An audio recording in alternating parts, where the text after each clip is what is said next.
You know, the adversary that came forth from David, the Philistines, isn't it contrary? The word that we end up having for it, they use Phileos. We hear it actually in the United States, Philadelphia, the city of brotherly love. But to understand that brotherly love and Phileos was actually in the same way, where Israel ended up having that problem with their neighbor.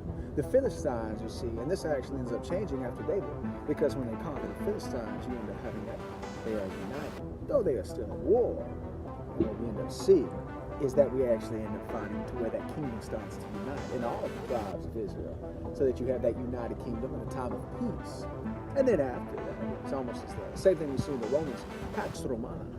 But at that time of peace, during the Solomonic reign, what we ended up having was actually the overcoming of that adversary, and also it created a brotherly love. So that when we look towards Phileos, there's a different type of love, a love for our neighbor. But sometimes we have to have that feud, like a brotherly feud. But because of that, it builds us together. You know, there's a scripture.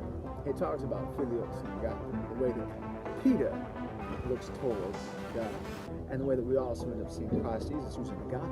It's that parallel for that aha. But to understand Phileos, most people don't look at that connection. They don't look at Philistine and realize that that is the brotherly love that's supposed to be set forth for our neighbor. It shows how there can be family feuds. Now we go all the way down to Israel.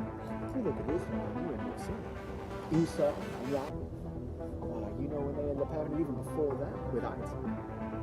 Hagar had Ishmael. Ishmael into the desert. You know, he left with just water. That's all that Abraham gave him. He didn't give him the gold. He held on to it, teaching him. But because of that, actually, because of the wealth he was given, Isaac ended up having an abundance of power. You know, interestingly enough, he lived to be 180 years old. There's a key to that. When you look towards it, all the patriarchs are supposed to have that same amount of time. But there's a special blessing that Isaac ended up having. He had laughter, he had joy, he had peace. And that's the key to getting into heaven. You have to have that brotherly love. When he returned, what we end up seeing is that there's a new way that we forgive our brother, that we look towards him. He, see, Jacob and Esau as well. That whole idea that we have to forgive our brothers. We have to have brotherly love, that Phileos.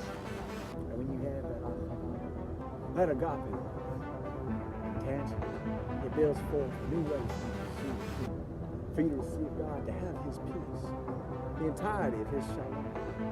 Jesus builds that up for you every day. I want to give you that blessing.